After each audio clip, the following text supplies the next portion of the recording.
Hello, wrestling fans all around the world. We are back. It is myself here, Gareth from WhatCulture Wrestling, and who am I joined with yet again? Who is this man? We're becoming the dream team here at WhatCulture. That's what the people are saying, Gareth. It's Ian. How's it going? I'm not alone, by the way. I am self-isolating like the rest of the world is. Can you see him? Can you see him? You Can you can't see him? not see him. It's I terrifying. put, I got, I got him out of the loft because I couldn't bear coming downstairs in the morning and not have anybody here. So there he is, brother. Thank you, Hulk. You just watch in the background. There you go. I'm just glad you've got a real American there, just looking after you. So, what are our news stories for today, Ian? Let me know what's going down.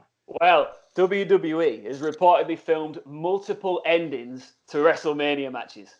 Wowee. And we've also got Matt Hardy has let us all know exactly how he teleported on AEW Dynamite. Yeah, that was interesting. And a few WWE stars have named their wrestling Mount Rushmore. We've also got some more information on Lance Archer's impending debut on AEW. But our first story today, the thing we're going to really get into, the reason why you probably clicked on this video, is we're going to talk about how wrestling fans right now, it's an odd time for us because obviously a lot of these shows that we're watching, AEW, WWE, they're not being aired in front of a live crowd, and a lot of them aren't being aired live at all. So it's having a bit of an impact now on ratings. We've seen last night's overnight ratings for SmackDown have come through, and they had a 7.6% drop off. They went down to 2.37 million, something in that ballpark, down from 2.56, I believe. So yeah, they started to have a bit of an effect on their ratings, and all these shows across the board, NXT, AEW. Raw as well. They're all suffering drops because it could be down to a few things. But I just want to open this up to you right now, Ian, just to ask you, why do you think a lot of these, why do you think the ratings are going down? Well, in this crazy time in the world, that we're learning every day that we took a lot of things for granted. And one of the things I think that wrestling fans have taken for granted all of these decades is a crowd, isn't it? Like, it's so important to a wrestling event. I just think that it's like, with soccer, football here in the UK, like we call the fans the 12th man, don't we? And they're very much a massive part of a wrestling show. You strip that away, it's got this eerie, strange feeling to the event. I really respect the way that WWE and AEW have tried to get around it, avoid it, make it feel normal in some way, shape, or form. But the reality is, it just doesn't seem to be clicking in the same way that it did. And I find it quite strange because, in theory, everybody now, well, in reality, everybody now is at home, self-isolating. So in theory, you'd have expected wrestling fans to flock to have something to watch on a Monday night, Wednesday night, Friday night, just to fill time. You'd think that AEW's ratings would skyrocket. You'd think Raw and SmackDown ratings would skyrocket. But the fact that it hasn't seems to suggest to me that us, the viewers, the fans, feel a little bit awkward about these empty arena shows. Yeah, I definitely agree with you. And it's one of those things where I think, strangely, the wrestling audience as a whole sometimes can get a bit of a bad rep for not having the highest moral fiber, anything like that. But I think right now a lot of the fans all around the world are sitting there and thinking, wow, this is actually not great for the people involved in it. These people are being put at risk for being in the ring when they should probably be at home doing what we're doing. We're self-isolating. And WWE have this rich back catalogue of wrestling shows, WrestleManias, all these pay-per-views, all the excellent matches that they could just be airing in this current period for a while. I think Dave Meltzer even suggested that on his Wrestling Observer radio show. I think he suggested that today or yesterday. He said that, yeah, it's that's something that's being spoken about, having clip shows instead. And we have seen little bits of that on SmackDown and Raw. We've seen Royal Rumbles. We've seen on ESPN as well. They're starting to air WrestleManias and other events. UFC have done very much the same thing as well with UFC 239. Just starting to show these shows as a way of escapism. Still, you can still have that level of escapism watching an event that definitely takes you away from the current situation. Yeah. But you don't need to have these shows where, like you said, it's eerie, it feels unsettling. And people like Roman Reigns, who's opted to not be a part of WrestleMania. How do you feel about that? How do you feel about Roman's decision? I just think that, considering his background, his health background, it's a completely sensible decision. We're all protecting our vulnerable loved ones at home, and if you're vulnerable, you're staying at home, you're not going anywhere. The man battled leukemia. Should he be out there fighting Goldberg in a crisis like this? Probably not. I think he's made the right decision, and I don't think any wrestling fan in the right mind would blame him for doing so. I mean, we've seen AEW over the past 2 weeks. What we've actually seen is WWE and AEW have tried to figure out the best way of presenting these crowdless shows. AEW's changed dramatically. Me and you had a chat about the most recent episode of Dynamite. The prior episode to that, they had wrestlers ringside, to try and fill that gap, that void. And obviously they realised the restrictions are just getting worse and worse as the weeks roll by. That changed last week. I just think it's going to become more and more of a problem as the weeks roll on. And I think Mr. Meltzer could potentially be right about these clip shows. I was going to say, how long do you think all these wrestling shows, AEW, WWE, NXT, all these shows, how long's the span of these shows? How long is this going to be a reality that we're going to have these empty arena shows? Think it's going to last much longer? We're going to go into this clip show era for a while? I mean, I think it's got to be the way. AEW is going to struggle with that because they haven't got the amazing back catalogue of content that WWE has. I think AEW will be really nervous about having to come to an end after all of the momentum they've built up over the past few months. WWE are going to be fine with it, but I think Vince McMahon's very resilient, isn't he? I think it'll take a lot for him to pull the plug. But I think it could be in the coming weeks if I was just to make a guess, because we're seeing everything change, aren't we? This could potentially, just off the back of what you said, I didn't realise, but it's one of those things where AEW could be in some, like you said, could be in some serious peril, because I don't know what the TNT deal consists of in terms of how much of it is dependent on revenue brought in by people coming in to actually watch the show. If they hit a certain ratings number, do they get a certain amount? I'm not sure about the whole logistics of that, but you have to think that if they can't put on a live show every single week, like you said, they're not going to have a catalogue. They're not going to have anything to air unless they air highlights of the pay-per-view, unless they air the actual pay-per-views that they've already had, or air some of the previous shows. Could these wrestling shows become less about wrestling? Could you have remote conversations and interviews with wrestlers? Could it be Cody Rhodes interviewing Arn Anderson for an hour, from their... Well, we had the NXT one, didn't we? The NXT show relied heavily on that a couple of weeks ago, didn't it? When it was primarily just interviews face to camera, which it works to prolong a feud probably for a week. But then after that, you just feel a bit like, okay, I've seen you chat. I want to see you do some wrestling. But guys, let us know all about what you think about the current situation in terms of these empty arena shows. What's your opinion on them? Do you quite like them? Do you think some people are rising to the challenge of not having a crowd? And why you think the ratings are dropping because of due to these shows right now? Right, so we've got another piece of news now. Ian, let us know what's going down. Let's move on, because it really relates to this, because surely the lack of ratings for WWE at the moment doesn't necessarily equal big business for WrestleMania, which is coming up very soon. And that's going to be, it's crazy. I can't even believe we're in a situation where we are going to see a WrestleMania without a fan in the crowd. We're going to see two. We're going to see two, a two-night WrestleMania, which you would have thought would have been 2 nights due to the demand of the fans that are going to be in the arena. But here we are, and according to a writer for Forbes, I'm gonna butcher his surname. I think his name's Blake Oshu Striker. I think you can do a better job of that. Right, it's yeah, that one. We'll go with that. Sorry, mate. Good name. Well, he tweeted that his WWE source, which tends to be pretty reliable, has said that WWE has shot multiple endings to at least some of the WrestleMania matches to prevent spoilers from leaking. Now, I mean, in theory, that's a good idea, because I hate a spoiler. If I'm going to watch I am going to watch WrestleMania sheerly out of curiosity. I think it's going to be a fascinating couple of days worth of content. But, in theory, it's good. But these wrestlers themselves can't be happy with this. Like, they work all their lives to put together these matches that are just beautiful from start to finish, something that flows organically. You build into what is the crescendo of the match. And then you got to go, cut. Can we just do a couple more takes of that? Welcome to the world of the actor. Yeah, exactly. And we saw a bit of behind the scenes footage from a women's match from, I think it was Raw or SmackDown, where Triple H was talking during the break, where it stopped. The match stopped. Did you see that a couple of weeks ago? Yeah. And that was disruptive. But I think that the wrestlers can't be happy with this. But I think it's a good idea in theory. What do you think?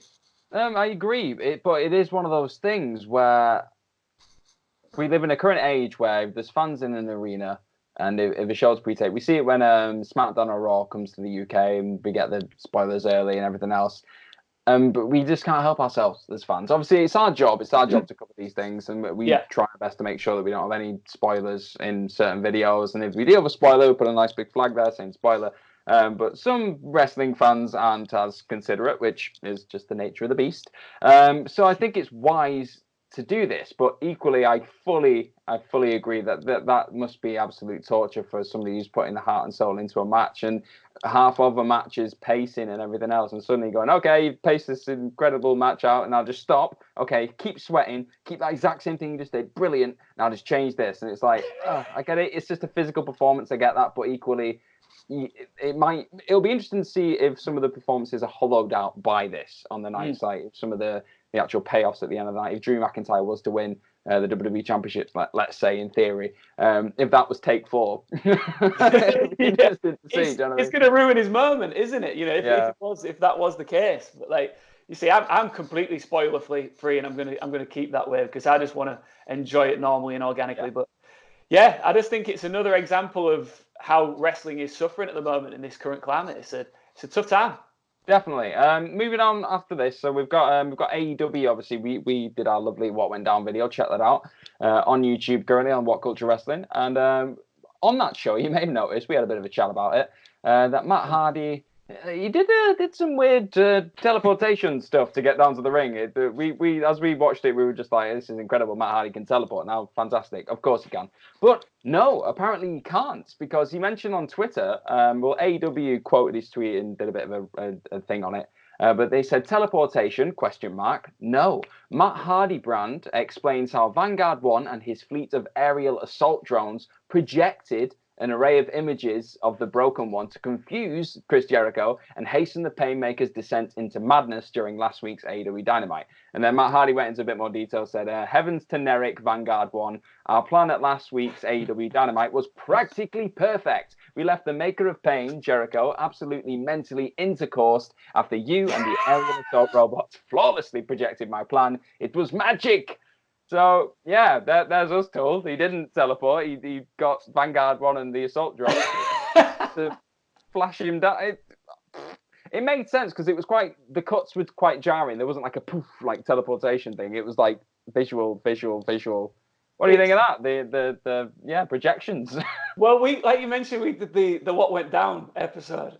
This isn't me, by the way. I've got something in my throat. Let me just wash this down. Give me 1 second. Yeah, frog it out. It's all good.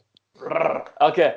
Yeah, and like I was so shocked and taken aback by that promo between Matt Hardy and Jericho at the end of Dynamite that we spoke about it, and I was just so shocked. I was just like, I don't know how to process this. And as I've reflected on it, I've just been like, yes. So now I'm all in with it. I love it, and stuff like this, the stuff that Matt thinks about. He's just so creative and he's so committed to his character.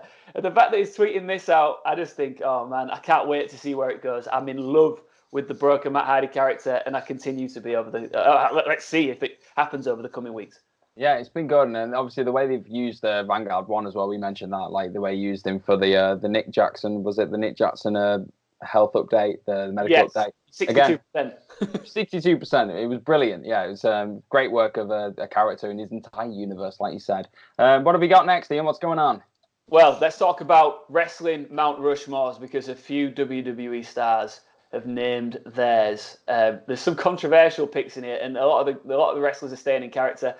Charlotte Flair. I mean, this was on their WWE's website, by the way. They uploaded a video. You can go check it out. But Charlotte Flair, as mentioned, Andrade, of course, is on the Mount Rushmore. Of course. Kurt Angle, Ric Flair, and herself. So she's named her dad, herself, her boyfriend, and Kurt Angle. So, I mean, we can only Ric Flair should, in my opinion, be on any Mount Rushmore just because he had such a long, amazing career.